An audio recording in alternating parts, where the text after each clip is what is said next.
فلسطینیوں پر اسرائیلی مظالم کا سلسلہ تھم گیا، عالمی کوششوں سے جنگ بندی معاہدے پر دستخط۔ مصر کے شہر شرم الشیخ میں بین الاقوامی سربراہی اجلاس میں امریکہ، ترکیہ، مصر، قطر نے غزہ امن معاہدے پر دستخط کیے۔ وزیراعظم شہباز شریف سمیت 20 سے زائد عالمی رہنماؤں کی شرکت۔ امریکی صدر نے کہا، آج غزہ کے عوام کے لیے تاریخی دن ہے، دوست ملکوں کے تعاون سے ممکن ہونے والا معاہدہ امن اور ترقی کی نوید لائے گا۔ وزیراعظم شہباز شریف اور اپنے پسندیدہ فیلڈ مارشل عاصم منیر کا بھی شکریہ ادا کرتا ہوں۔ مصری صدر کا کہنا تھا کہ غزہ امن معاہدہ بڑی کامیابی، تاریخی اور فلسطینی عوام کے لیے امید کی کرن ہے۔ امریکی صدر مین آف پیس، امن کے حقیقی علم بردار، شہباز شریف کے نوبیل انعام دینے کی درخواست۔ وزیراعظم کا کہنا تھا کہ امن کے حصول کے حوالے سے آج تاریخی دن، سخت محنت کے بعد کامیابی ملی، معاہدے سے وہاں لاکھوں جانیں محفوظ ہوئی ہیں۔ ڈونلڈ ٹرمپ نے دنیا میں امن کے لیے دن رات کام کیا، ان کی خدمات قابل ستائش ہیں۔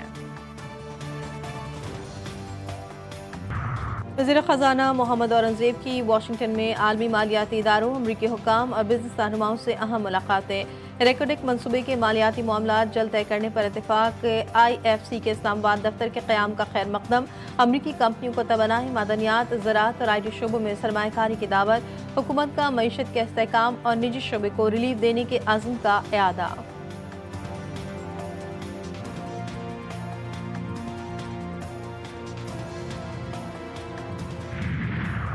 اسلام آباد میں آج تمام تعلیمی ادارے اور دفاتر کھل گئے۔ ضلع انتظامیہ کا کہنا ہے کہ سرکاری تعطیل یا بندش کے اطلاعات غلط اور بے بنیاد ہیں۔ پنجاب بھر میں بھی تمام اسکول معمول کے مطابق کھل گئے۔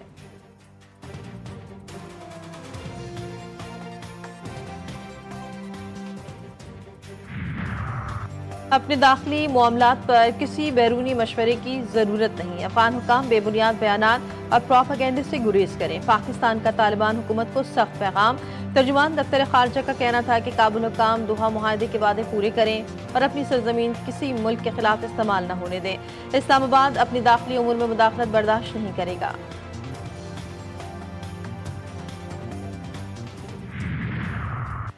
وطن کی مٹی پر قربان بہادر سپوتوں کو قوم کا سلام۔ پاک افغان بارڈر پر جھڑپوں میں شہید 12 جوانوں کی نماز جنازہ چکلالہ گیرشن راولپنڈی میں ادا۔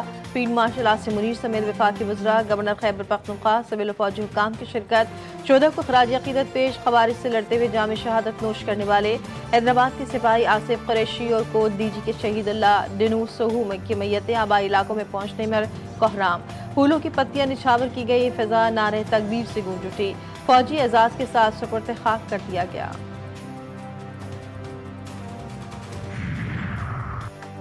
پی ٹی آئی کے سہیل آفریدی 90 ووٹوں سے خیبر پختونخوا کے نئے وزیر اعلیٰ منتخب۔ اپوزیشن جماعتوں کا انتخابی عمل سے بائیکاٹ۔ نو منتخب وزیر اعلیٰ کا پہلی تقریر میں عوام کو ریاست قرار دیتے ہوئے کہنا تھا کہ محنت سے یہاں تک پہنچا ہوں، 25 سے وزیر اعلیٰ نہیں بنا۔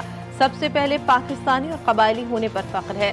عوام کی بدولت ہی ریاست نام کے ساتھ زرداری یا بھٹو لگنے سے کوئی لیڈر نہیں بن جاتا۔ علی امین گنڈاپور کی سہیل آفریدی کو مبارکباد، مکمل حمایت کا اعلان۔ خیبر پختونخوا اسمبلی میں اظہار خیال کرتے ہوئے انہوں نے کہا کہ ملک میں جمہوریت کے ساتھ مذاق ہو رہا ہے۔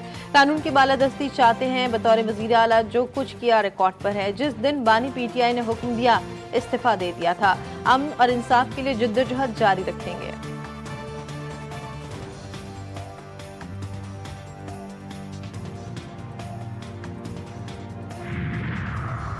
سہیل آفریدی کی حال برداری کے لیے گورنر فیصل کریم کنڈی کو سمری روانہ۔ اسپیکر خیبر پختونخوا اسمبلی بابر سلیم سواتی کی بھیجی گئی سمری۔ سہیل آفریدی 90 ووٹ حاصل کر کے وزیر اعلیٰ منتخب ہو چکے ہیں۔ آئین اور قانون کے مطابق ان سے حلف لیا جائے۔ پشاور ہائی کورٹ میں بھی نو منتخب وزیر اعلیٰ کی فوری حلف برداری کے لیے درخواست دائر۔ عدالت نے آج گورنر کی رائے مانگ لی۔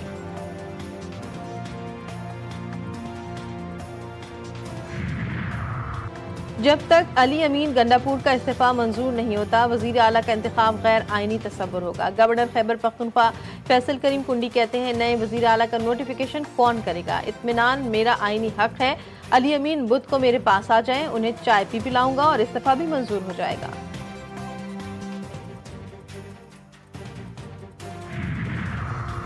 وزیر اعلیٰ کے پی کا انتخاب